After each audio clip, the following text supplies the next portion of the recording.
Hey, everybody. Welcome back to the Marketing Water Cooler podcast. My name is Jeremy Francesi. Thanks for stopping by. Steph, what are we getting into today?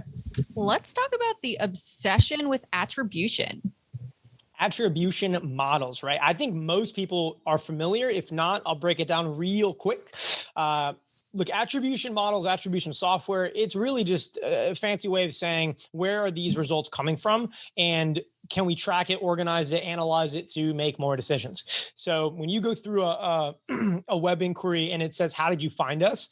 Most likely that's going to pull it, put it into a software, and it's going to say, you're getting these leads from social, from a word of mouth, from SEO. It's going to give you some data, and that is where you attribute that behavior to that result, right? And so attribution obsession, I think, is something that is killing a lot of marketing results because you're looking at building processes that give you data, but you're not necessarily looking at the value of the data. We'll expand on that in a minute. The attribution models are based on trying to collect information where it supports the financial interests sometimes of the decision makers, whereas it's used to kind of incentivize budget requests rather than getting to the core of, are we adding value to our target audience, right? There's in-market buyers, and then there are not in-market buyers, right? In-market, they're actively shopping. You're trying to grab them, bring them in, and sell. Then there's everybody else that's not ready to buy, but you need to kind of fertilize the land so you have something to harvest. Marketing needs to play both roles, but where I see attribution models coming in, especially with SaaS companies that are trying to figure out their customer acquisition costs. They're trying to get down to the numbers of how do we spend and create revenue. Here's the challenge with it. One, the attribution software is really expensive. Two, I don't find it to be entirely accurate all the time. I don't necessarily think that it's a bad thing, right? It's just about where you're spending money, right? It's like, if I'm spending money on print ads, I think you could probably do a better job spending it in digital if you do it right. So if you're going to spend thousands and thousands of dollars on attribution software to figure out where are our leads coming from, look, if you have an inbound sales process where your salespeople talk to people, just add that one question to the mix on every call. If you're using Gong or a software that records your sales calls, ask them, hey, John, before we dive in, how'd you hear about us? What made you take the call? Done. Right. And you may even get a better answer, because here's the truth of it, and we'll narrow in, and then we'll open it up, Steph, for you to ask follow-up questions. When you go through, let's play this out, right? You go through the web forum and you're requesting a demo or a conversation from somebody, and it says, how'd you find us? And they say Google, right? Maybe they found you on search because they looked you up online. What it's not actually checking is what influenced them to take action, right? Because they may have taken the information they found doing research, then gone to their colleagues in a Facebook group, a Slack channel, or otherwise, and hey, community, I'm looking to invest in cloud infrastructure. What did you guys do for this, right? They get the answers, they analyze the response, feedback, one-on-one conversations. Then they get the 3-4 brands that they really like, they got good feedback from, they kind of start to trust. Then they go to Google, they go to your website, and they request a call. And they say, how'd you find out about us? Well, I went on Google and I went to your website. The truth is, you're going to use that attribution data and now go to your board and say, board, 82.5% of our leads are coming from Google. Our SEO needs to be increased, right? We need to spend more on SEO. The challenge with that is it's just not correct. It's just not right. It's incorrect, and it's a waste of money, because what's actually happening is community. What's actually happening is peer-to-peer engagement. What's actually happening is they're going to the internet already knowing what they're looking for, which means SEO is no matter what. It doesn't matter at all. They're going to go to your website and ask for the call. They're already sold on going to talk to you. And so here's the point, and then Steph, I'll open it up to you, is I think I was talking to somebody about this today. When you download ebooks and you drop in, the term is gated content. I download ebooks every week. Every week, I'm downloading at least one thing. Maybe it's a Gartner study, or maybe it's Trust Radius, or maybe it's one of the million sources out there putting out quality content. Guess what I'm not in the market for?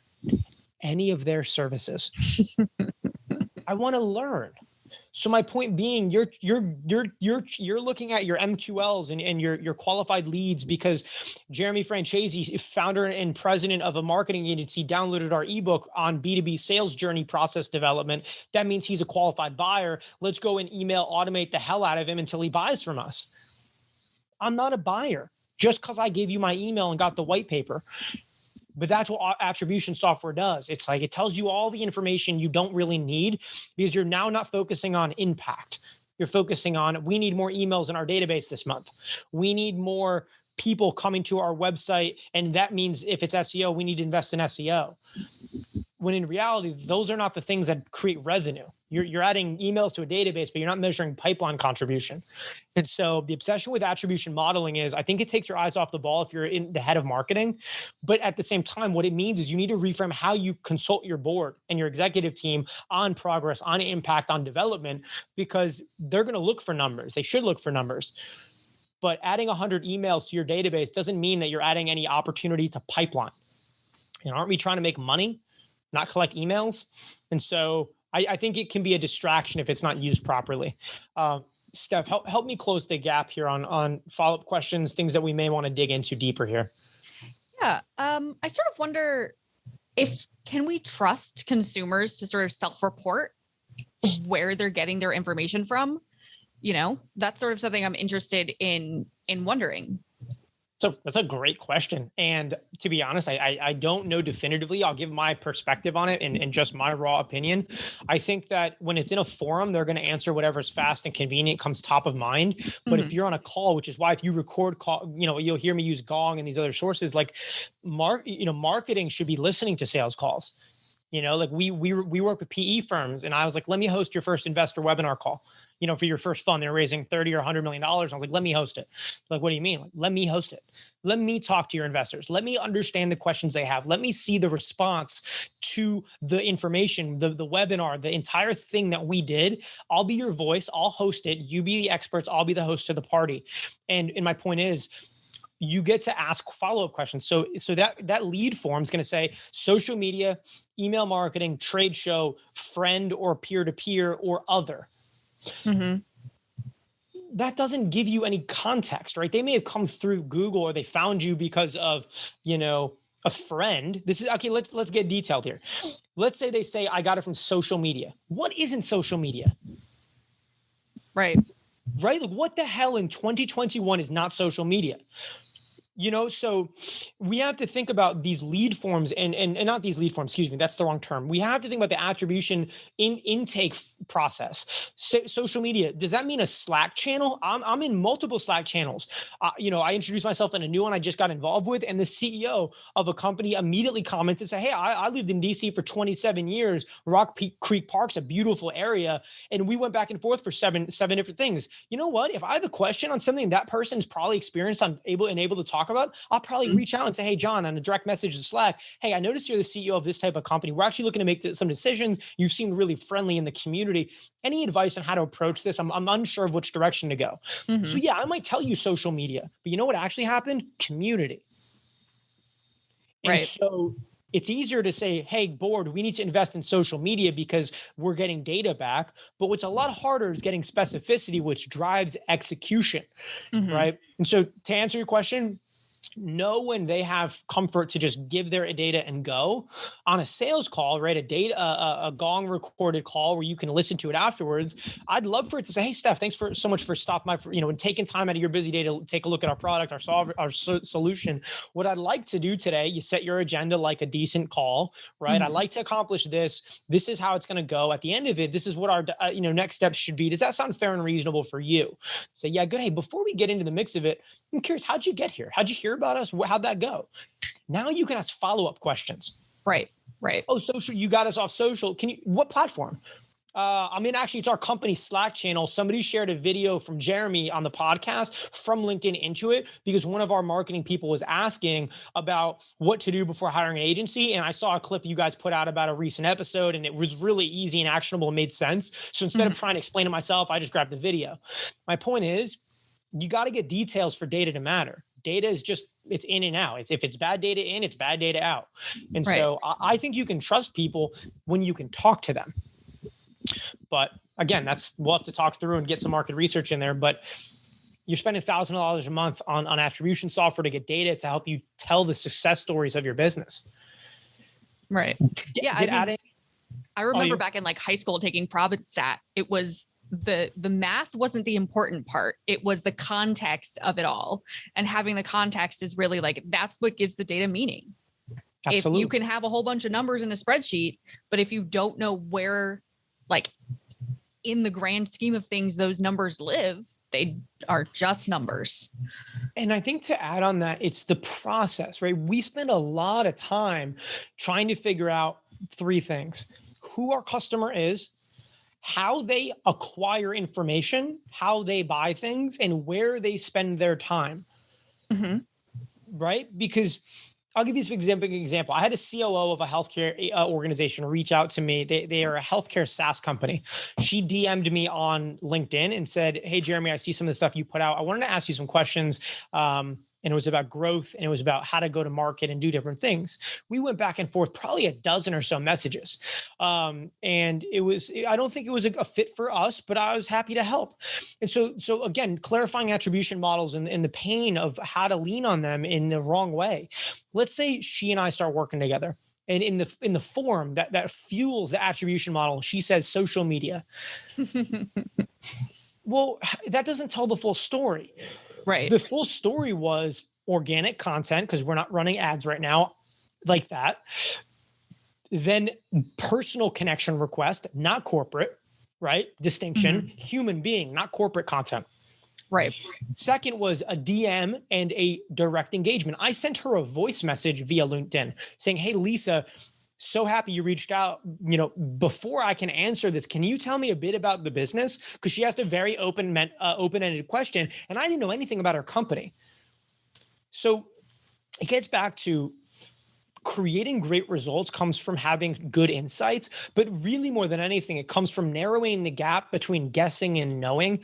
And I find that organizations guess and lean into false data and metrics to justify progress. And there's no wonder that I think executives and CEOs are struggling to lean in and trust marketing departments right now, because a CEO doesn't give a shit about how many emails you added to a database. They want to know what it contributed to pipeline. Right? If you have 35 sales professionals or a business development team, and you're like, "We got 40 emails," and they're like, "Yeah, we have no new meetings." What are we talking about? So there's two things I'm going to say here, and we'll close it up unless you want to add some follow-ups. One is this. There's a lot of value. I was pitching to a client, today, that we need a Trojan horse. We need a podcast. We need a show to create consistent recurring value that we can extract and you repurpose across different mediums. They're a B2B service provider. So LinkedIn, YouTube, audio streaming, and content is in written. We need to lean into those types of mediums. Not that TikTok and Instagram don't matter. Not that Facebook doesn't matter. Not that YouTube Shorts doesn't matter. But we have to understand where moments of time happen for key audiences and where they're spending time. But what I'm getting at is I just lost my frame of thought. Steph, help me get back on track. What was I talking about? Oh God.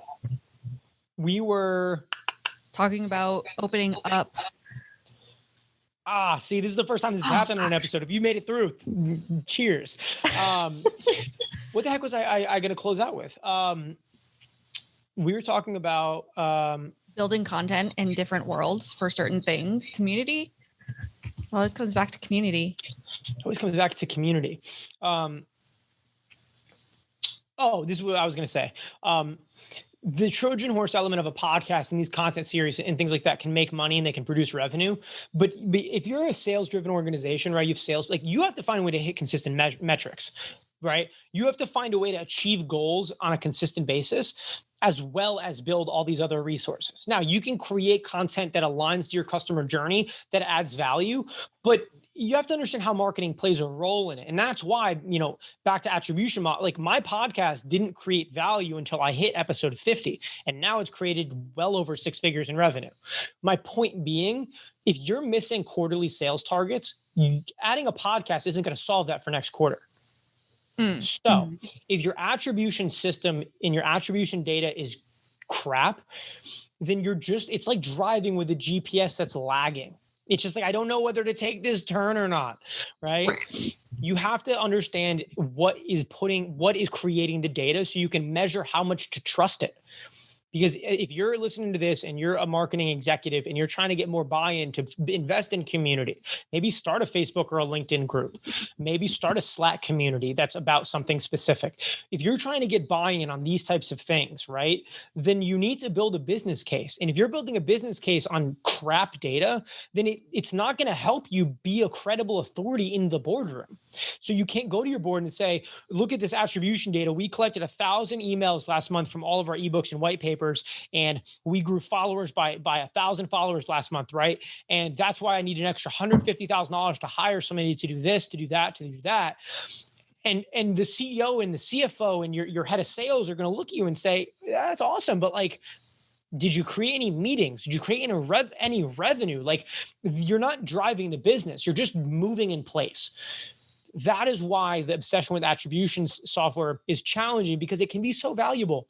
But when you don't use it properly, it doesn't help you at all. It actually hurts you. It makes you move backwards, and it makes you lean into what content will get us the most email exchanges in a white paper for a gated content piece.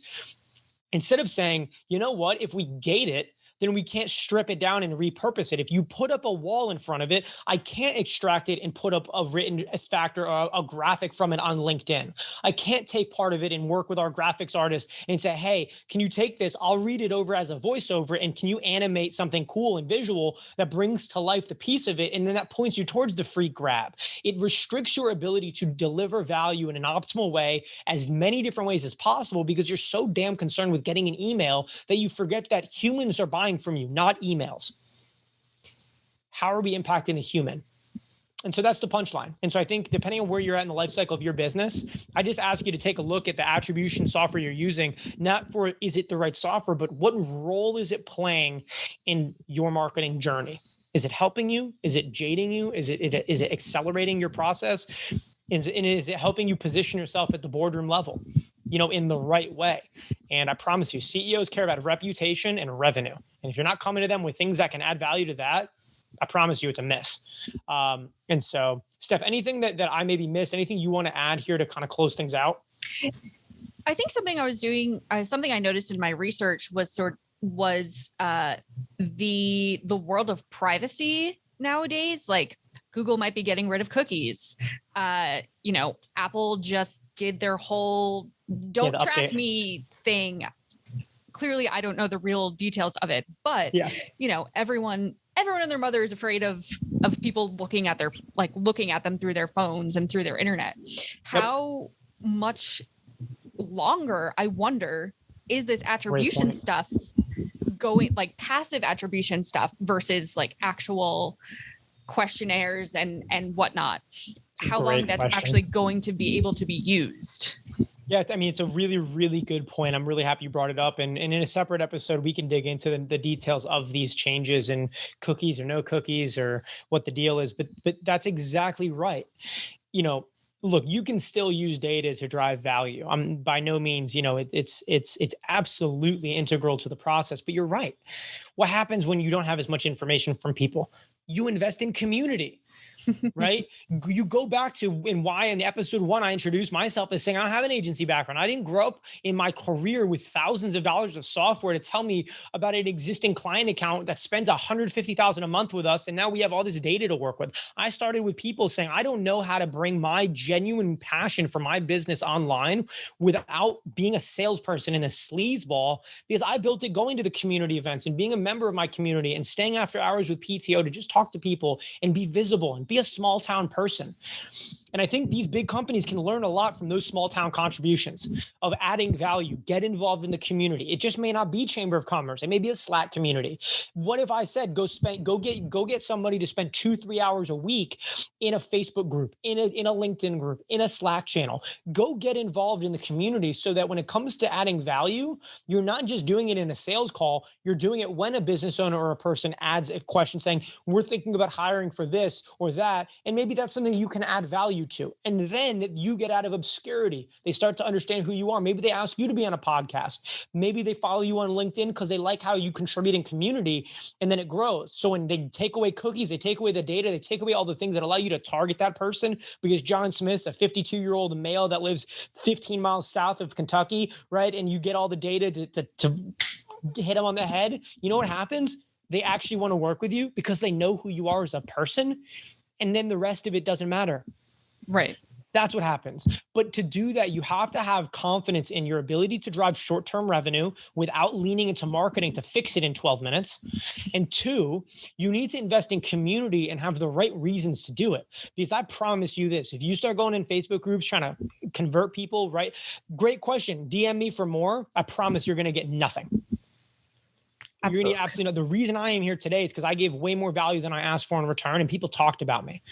I helped somebody, I gave value, and then I get a text message from somebody saying, I got your message from Pam. She said you could help me with something. And I said, absolutely, I would love to help you. What can I do for you? Right? It had nothing to do with what's your website and what's your social. It was, I heard you're trustworthy. That's what happens when you invest in community and you do it the right way.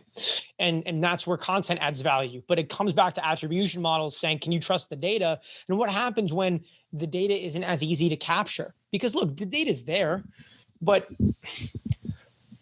if you spent that $2,000 a month on community building versus software to hack your way to attention, which one actually works out long-term? Right. That's the point. It goes back to humans like comfort and humans like familiarity. If you make yourself available to be familiar to people and be a guiding light in whatever community you're trying to build, people will say, oh, hey, yeah, I remember this guy. He answered my questions about this thing, so I should probably go to him about that thing. Absolutely. And here's the way I'll kind of round it out is no amount of money can replace being perceived as a peer. Being perceived as a peer, right? Steph, if you're getting some new audio set up and you drop a comment in a community of editors, like if you have somebody in there that's just trying to like sleaze their way in, like they can't spend their way to be a trusted voice because you're like, you're not one of us, right? That's the point. You got to find a way to actually add value so that when you intentionally connect with people or you communicate, they look at you and say, they're one of us. Peer is a very, people aren't talking about branding enough. Being a peer is valuable, right? That's why when we work with cybersecurity firms, like, yeah, from a corporate standpoint, let's create value. But you know what real branding value is? Putting your people on a pedestal, getting them to write the white papers with us, doing interviews with them, creating podcasts, creating content, taking quotes from them and creating graphics, exploring the brilliance of who they are, because you know who they're going to hire? A person, not a company. They're going to say, Jared, we want to work with you. We love the content you put out. We trust you as an advisor and a peer because we clearly can tell this isn't a stint for you. It's what you do. But attribution software doesn't create the dynamic of you being perceived as a peer. It just tells you, we found you on social.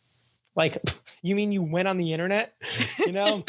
Something popped up in the 18,000 places that it could have. Right, like a pigeon flew in my window and dropped off a scroll in a small tincture. Like, it's like it's just, we got to, like, specificity matters, right? And when you say I found you online or I found you on social, like it's so general, right? It's like saying I saw it one time while driving. It's like, be more general. So, look, to round this out, attribution software and the ability to attribute results to behavior is necessary. How you rely on it and what role it plays in your process matters. It cannot be an accident how valuable it is. Because if you're leaning on that to be your catalyst for direction, it's like assuming, like, have you ever driven somewhere on Google Maps and the address wasn't there anymore? Yeah. That's what using attribution software blindly is. It's you driving to an address you think is there, when in reality, it was never even on the map. Right. So you got to think about it a little bit. Use it and be control of it. Don't let the data use you. You're not the vehicle for the data to flow in and out of. You are the driver of that decision of how valuable is this and are we getting good information? And so, yes, I'm a believer of attribution software. Yes, I believe in data. Yes, I believe in all of it. But at the end of the day, you got to dig in and figure out, is it really helping you? And is it driving results? Otherwise, it may be a distraction and maybe taking you away from getting out of your comfort zone to say, we're getting a lot of emails, but nobody's actually contributing to pipeline. Maybe our content sucks. Mm-hmm. right? Because you're weighing value on email collections instead of understanding true impact, because you'd rather weigh the email, that are coming in, instead of looking at it saying our content isn't very good. That's the problem. But Sure. you got to be willing to look at yourself in the mirror and say, you know what, that's the problem. We got to do better on that. Point closed. And so thank you all for stopping by. We'll have much, much more to come. Steph, anything to add before we close it out? I don't think so. I think we went through a bunch today on that. I think we went through a bunch. So everybody have a great rest of your day, and more from us very soon. Hey, thanks so much for sticking around to the end. If you liked the video, smash the like button and hit subscribe so you can stay up to date on all the new episodes. And if you have any questions, drop them in the comments. We will fold them into future episodes and make sure that you get the help and the answers you're really looking for all things marketing and communications.